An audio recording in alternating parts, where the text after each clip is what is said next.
CP Adekbojo also informed the council that the divisional police officers in charge of the jurisdiction where the earnings came from have been removed. The Rivers police boss stated that he will continue to educate his officers on the need to be civil and that any officer found culpable will be sanctioned accordingly. In response, the chairman of NUJ in Rivers State, Paul Bazia, commended the CP for the steps taken so far. Mr. Bazia urged the CP to ensure that the officers who assaulted the journalists are punished in accordance. Thanked the Dr. Chinye Igwe for his support and solidarity to the drivers before giving their unionization by giving them the platform to air their grievances when they needed it the most. Ebira also asked for continuous support and collaboration from the media organization now that the drivers have been unionized, while promising to use their platform to help promote the first indigenous media house in River State, Morrison Media Group. So we really very much appreciate that particular thing. Ensures impact and well-being of the union. He also promised the support of Morrison Media in furthering their agenda to the good of all and sundry. And similarly, let me congratulate you on the recent election. Thank you. Congratulations. Authority and responsibility goes together. We are given an authority, we must use it. And how do you use it? You don't use it for negative tendencies. You must use it for positive tendencies. And lo and behold, know that everybody can have support. But what is important is your conscience. Your conscience should guide you in your dealings with your colleague and general public. Be that as it may, we want to say that as a media, as a development communication activity, we are here to do anything.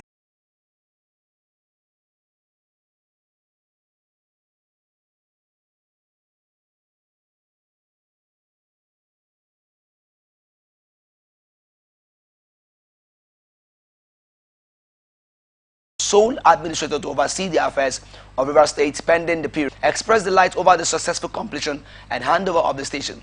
He described the event as one of celebration for the people of Ogorikoko and reaffirmed Tantita's commitment to promoting peace and security in Nigeria.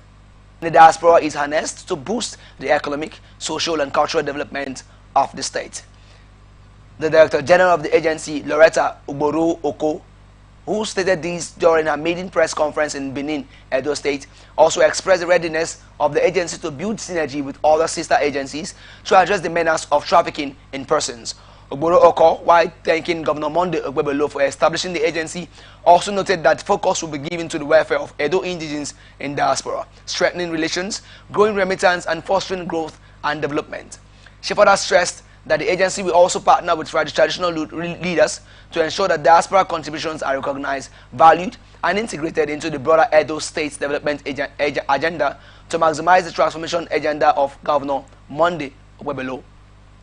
The diaspora agency was established by Governor Monday Ogbebelo to serve as a bridge between people in diaspora and the government at home, ensuring that the skills, resources, and experiences of our global citizens are harnessed for the development of our state. Edo State Governor Monday Ogbebelo has said that his administration will do everything with this. He said this on Friday when he received executives of the Nigerian Labour Congress Edo State chapter, led by its acting state chairman Bernard Egwekide. He said they were in Government House to congratulate the governor on his recent visit. Federal University Oye Ekiti has dismissed reports insinuating a student, Fejiro Sharon Oteri, who died on April 8, was not attended to at the health center because it was not operating at night as erroneous. This is as the institution sympathized with the parents and relations of the student. The chief medical director of Wale spoke in a statement dated April 10, made available in Ado-Ekiti on Friday. The CMD, who dismissed reports insinuating the student was not attended to at the health center because it was not operating at night as erroneous, stated that there is usually no medical staff on duty at night at the university clinic is only availability of medical staff during nighttime hours. Ekiti Abu Sunday said that the Commissioner of Police, Joseph Eribo, has ordered the Deputy Commissioner of Police, Criminal Investigation Department to take over the case and conduct an investigation. The commander appealed for calm, stating that justice would be served. Governing Council of Kwara State University, Malete, has approved the promotion of 3 lecturers to the rank of professor, while 25 others were promoted to associate professor. The council ratified the promotion at its 73rd meeting on Thursday, according to a statement by the acting director, University Professors. The statement said the council equally ratified the promotion of Abdullahi Alabi, a comparative politics and administration specialist, Idris Mohammed, a development studies and local government administration specialist, and Ibrahim Salawu. Defense headquarters has said that troops fighting to rid the nation of terrorists and other criminals, adding that the troops successfully repelled the attack, neutralized several of them, and recovered some weapons. Director of Defense Media Operations, Major General Marcos Kangie, who made this disclosure on Friday in Abuja, said between 3 to 10 April 2025, scores of terrorists were neutralized, while other suspected collaborators were arrested, including 9 terrorist logistics suppliers and recovery of logistic supplies from them. Kangie said troops recovered huge quantities of assorted arms, including various kinds of machine guns, RPG tubes, automatic weapons, as well as Drug Law Enforcement Agency. Kano State Command has detained 22 suspects in possession of various quantities of illicit substances during a series of coordinated raids across the state. The command's public relations officer, Mr. Sadiq Muhammad Maigatari, disclosed this in a statement issued on Friday in Kano.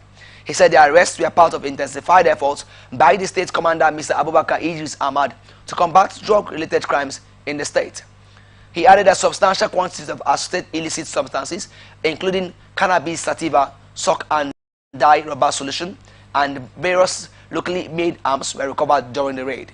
He also noted that investigations were ongoing to identify the dealers among the suspects, and those found culpable will be charged in court accordingly. Muhammad Maigatari assured the public that the agency remained undeterred by challenges, employing a proactive strategy in its operations and logistics to stay ahead of emerging drug threats. He urged members of the public to continue supporting the agency's efforts by reporting suspicious drug-related activities in their communities. Community Court of Justice of the Economic Community of West African States has ruled that Kano State's blasphemy laws violate international human rights obligations. Minister of the Federal Capital Territory, Nyesom Wike, said the newly constructed Guzape Mall in Abuja will boost. Presented by the Minister of State for FCT, Dr. Maria Mahmood, commended the Group Managing Director for successfully completing the project, which was abandoned for 10 years. According to the minister, the mall is the base of a vibrant commercial hub that will serve the growing needs of community in Guzape and beyond for progress, vision, and the spirit of development that continues to define Abuja as a modern and one of the best growing city in the world. And that's the back of a vibrant commercial hall that will serve as the growing needs for our community members in Guzape and beyond, as it was mentioned earlier.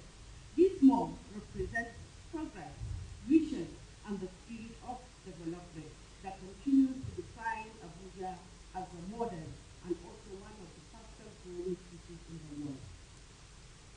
Ladies and gentlemen, this beautiful edifice of the Guzape Mall is advancement of the district, and the mall is said to have provided hundreds of jobs for residents during the construction period and now opens more doors for many more jobs in retail services, hospitality, and maintenance. An honor to stand before you all today on this momentous occasion of commissioning this landmark project, the Guzape Mall, under the guidance and leadership of the Honorable Minister of Mr. Project, His Excellency, Barrister Nyesom Wike, CON. The mall has over 200 parking spaces and 46 commercial spaces. The Guzape Mall has provided hundreds of jobs to our locals during the construction period and now opens the door to many more job opportunities in retail, services, hospitality, and maintenance. Beyond the numbers, it is the vision behind the mall, the blend of modern architecture and sustainable design that defines the new Abuja. In Guzape and Asokoro, this mall is being central, but also can be used by those in Gariki and Apo with expectations of patronage from other parts of the city. Ladies and gentlemen, permit me to mention that the speed and the timely completion of the gigantic project further confirmed that the disposition of the Honorable Minister of FCT and the Honorable Minister of State to keep the project timeline and with ensuring that no